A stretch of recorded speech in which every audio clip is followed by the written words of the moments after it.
Poursuite, le message divin avec Père Jean Larus Balova.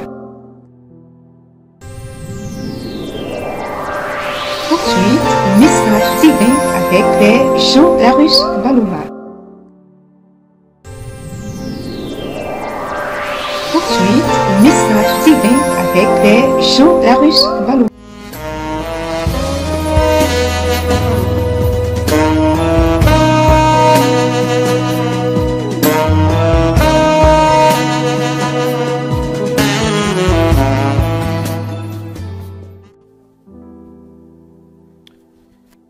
Et du Fils et du Saint-Esprit, chers frères et sœurs en Christ, bonjour, bienvenue sur notre chaîne, notre web TV Oasis TV 7, bienvenue à notre émission Message Divin. Merci d'être connecté. Alors nous allons faire un exercice ce matin. Nous avons le devoir, nous le savons en tant que chrétiens, d'annoncer la bonne nouvelle, d'annoncer le Christ. Nous avons le devoir de répandre l'évangile là où nous nous trouvons jusqu'à ce que cet évangile atteigne les extrémités de la terre. Alors nous avons un moyen de communication internet pour pouvoir répandre aussi cet évangile-là. Nous allons prendre nos portables et nous allons lancer les partages sur Facebook et sur nos pages, nos groupes WhatsApp. Là où nous sommes intégrés dans les groupes, nous partageons cette vidéo dans ces différents groupes. C'est pour toi un devoir de partager cela, de faire connaître le Christ. Parce que lorsque quelqu'un reçoit ce message, il lira, il pourra sûrement être touché par la parole de Dieu que nous partageons sur cette chaîne dans notre émission Message Divin.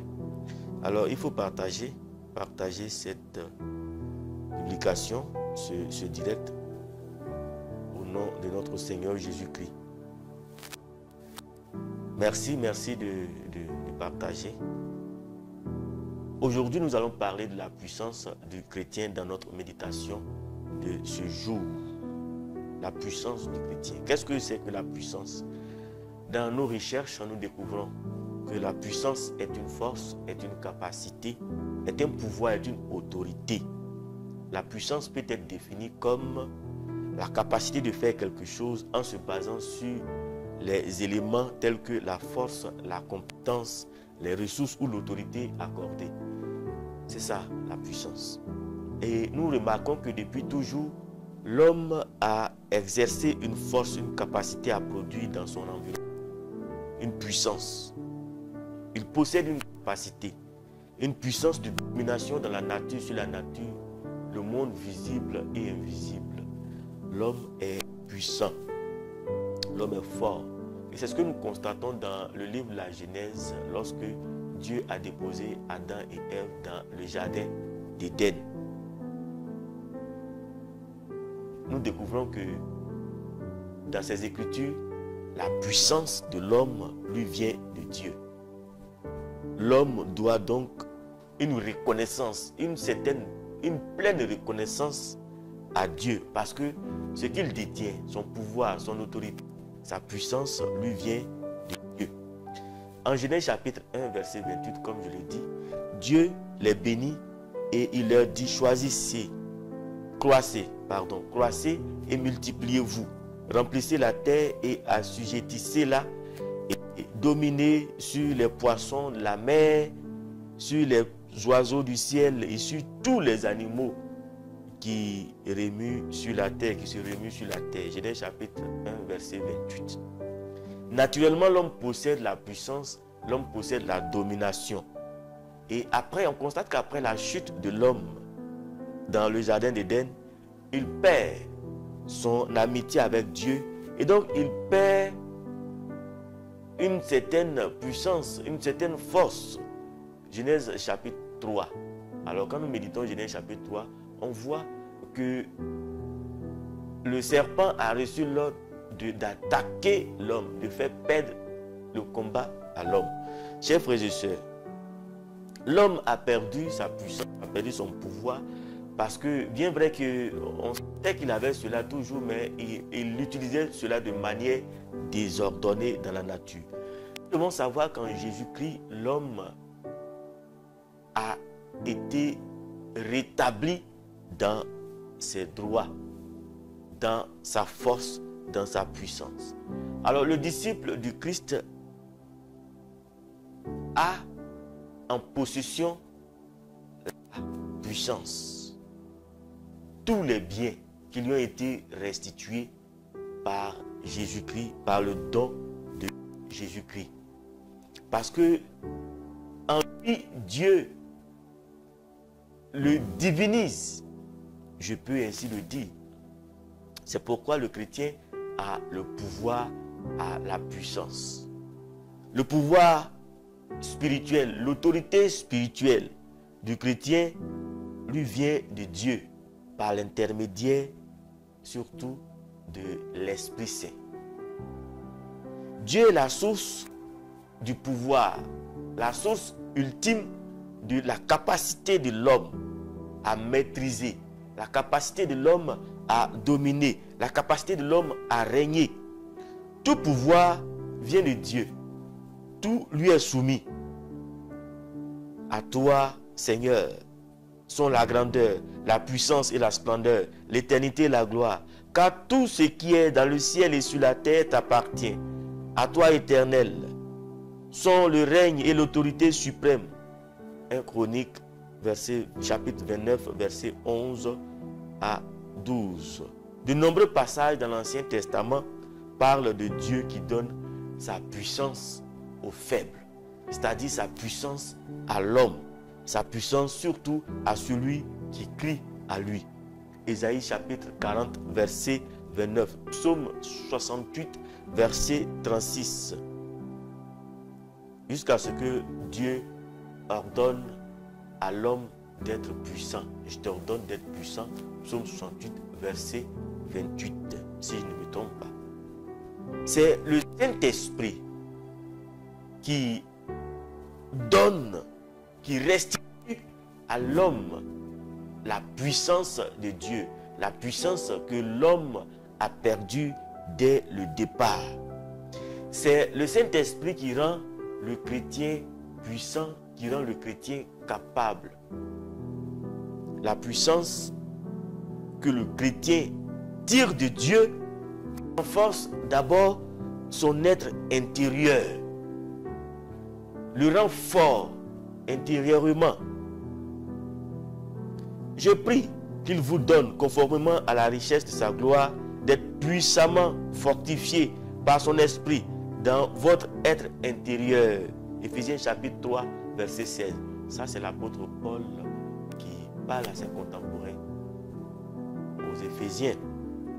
Il dit, je prie qu'il vous donne, conformément à la richesse de sa gloire, d'être puissamment fortifié par son esprit dans votre être intérieur. C'est-à-dire que l'action de l'Esprit de Dieu, l'Esprit Saint dans la vie de l'homme, est de rendre puissant son être intérieur, de fortifier, de rendre fort son être intérieur. Alors, chers frères et sœurs, nous ne devons pas perdre courage, car même si notre être extérieur peut être détruit, affaibli, le Seigneur renouvelle de jour en jour notre être intérieur par l'Esprit de Dieu en nous, il nous rend capables.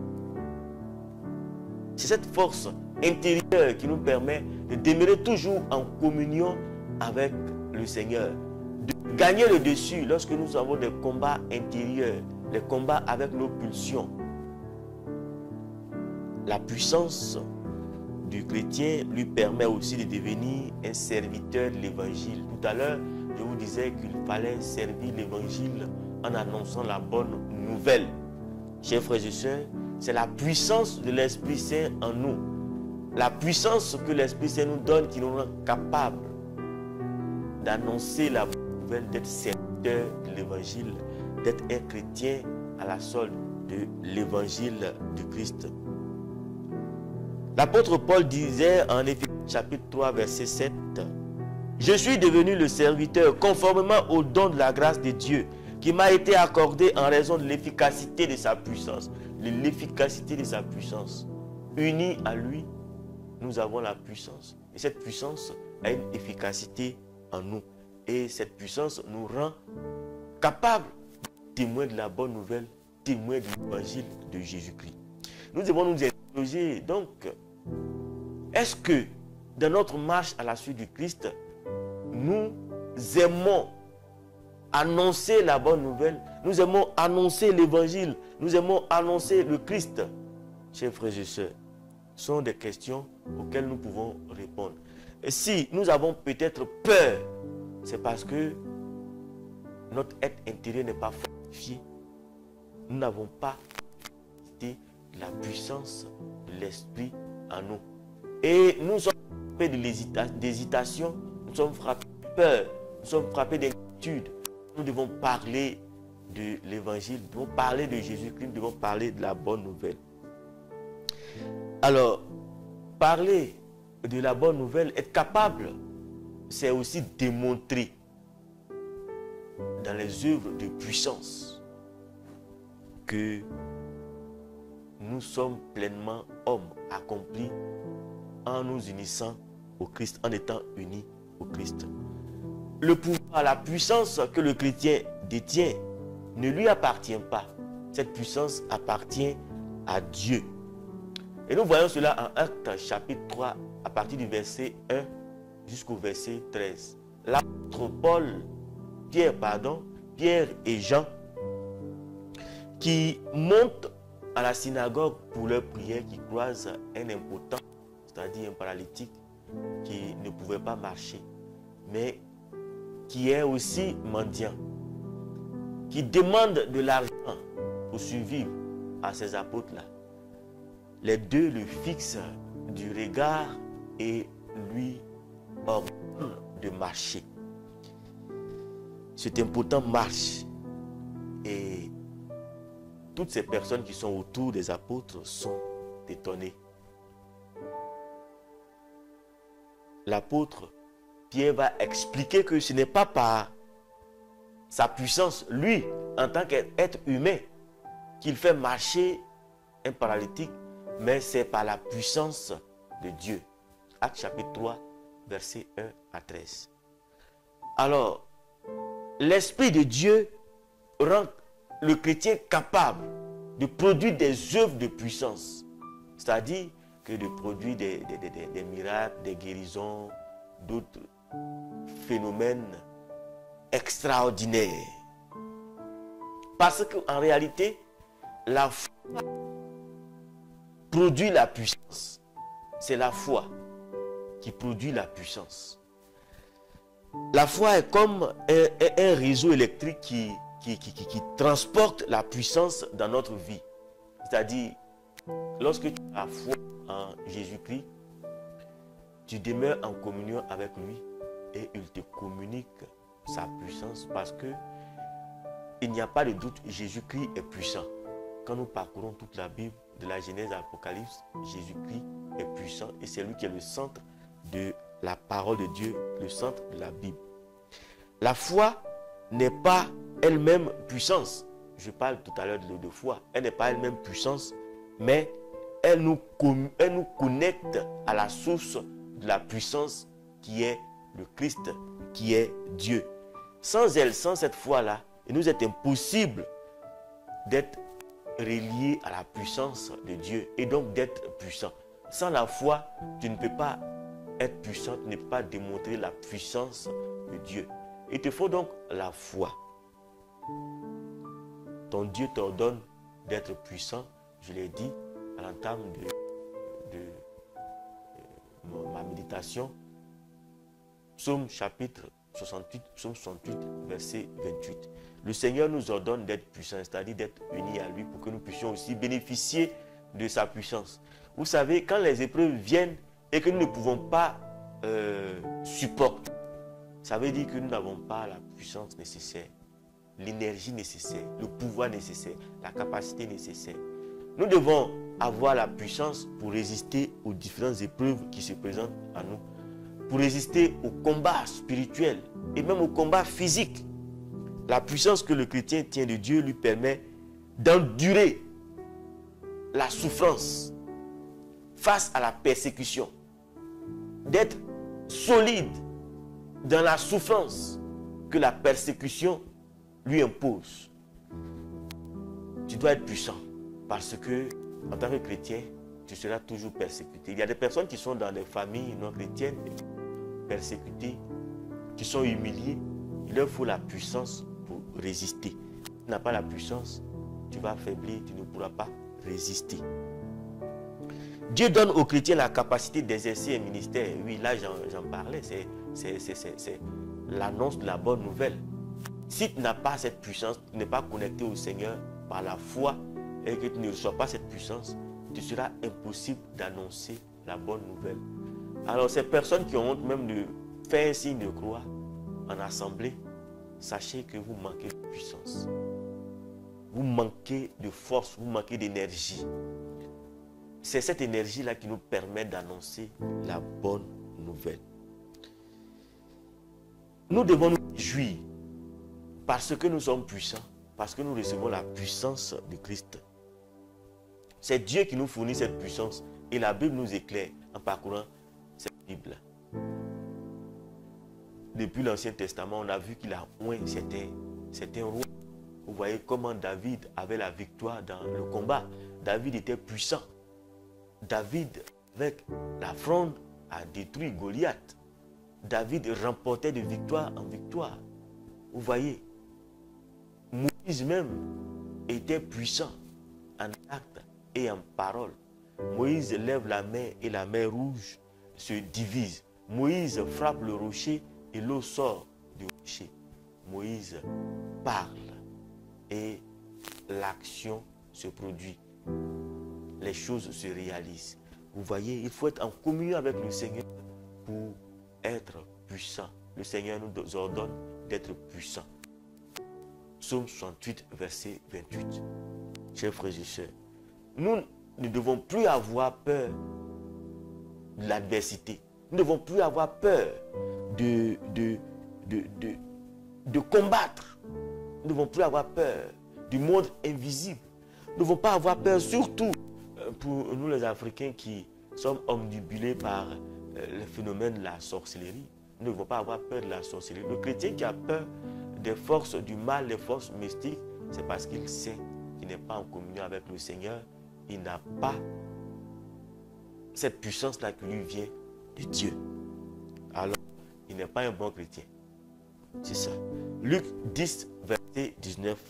Voici, je vous donne le pouvoir de marcher. Là, le pouvoir, c'est la puissance. Je vous donne la puissance de marcher sur les serpents, les scorpions et sur toutes les forces de l'ennemi. Et rien ne pourra vous nuire. C'est le Seigneur qui nous établit, qui nous rend forts, qui nous rend puissants. Alors, pourquoi est-ce que nous avons peur de l'adversité, de l'adversaire? Pourquoi est-ce que nous avons peur de combattre? Pourquoi est-ce que nous avons peur d'affronter l'avenir? Nous devons savoir que celui qui vit en nous est plus grand que celui qui est dans le monde, c'est-à-dire les forces du monde, l'ennemi. Dieu qui fortifie notre être intérieur, qui nous donne la puissance intérieure, est plus fort que celui qui est à l'extérieur de nous. Pourquoi ne nous laissons pas, ne laissons pas nos cœurs troublés. Ne restons pas troublés. Certes, nous avons un adversaire redoutable qui s'oppose à nous, mais nous devons être forts. Nous devons avoir l'assurance que nous avons la puissance, que nous avons la force, le pouvoir. Chers frères et sœurs, ce n'est absolument pas sur nos forces charnelles que nous devons compter, mais c'est sur la puissance que le Seigneur nous donne. Et nous avons cela, cette conviction, cette foi. Revêtons-nous de l'armure que le Seigneur donne. Restons forts, soyons fortifiés par sa présence intérieure en nous. Que cette puissance intérieure en nous puisse se dégager sur notre être extérieur. Demandons cette grâce au Seigneur, bien-aimé du Seigneur. Demandons cette force au Seigneur dans nos prières. Seigneur notre Dieu, nous te disons merci, nous te bénissons, nous te rendons grâce. Merci toi qui nous rends forts, toi qui nous fortifies, toi qui nous rends capables. Merci pour cette force que tu nous donnes, cette force que tu mets en nous, tu déposes en nous. Cette force qui nous vient de toi, cette puissance qui nous vient de toi, te demandons, Seigneur, de nous rendre toujours forts et de nous rappeler dans nos moments de faiblesse que nous sommes forts, dans nos moments où nous sommes affaiblis, que tu es la force, la puissance qui nous est donnée et que nous n'avons rien à craindre. Merci Seigneur notre Dieu de rendre fort toutes ces personnes, de rendre la force intérieure à ces personnes qui l'ont perdue et qui nous suivent au travers de cette émission. Bénis tes enfants, bénis Seigneur nous tous ici présents, bénis Seigneur ces personnes qui crient à toi nuit et jour, qui ont besoin de force, ces personnes pour chasser Seigneur dans leur marche à ta suite, ces personnes qui sont dans l'épreuve, fortifie-les, rends-les forts Seigneur, fortifie-les dans leur marche à ta suite, toi qui es vivant pour les siècles des siècles. Amen.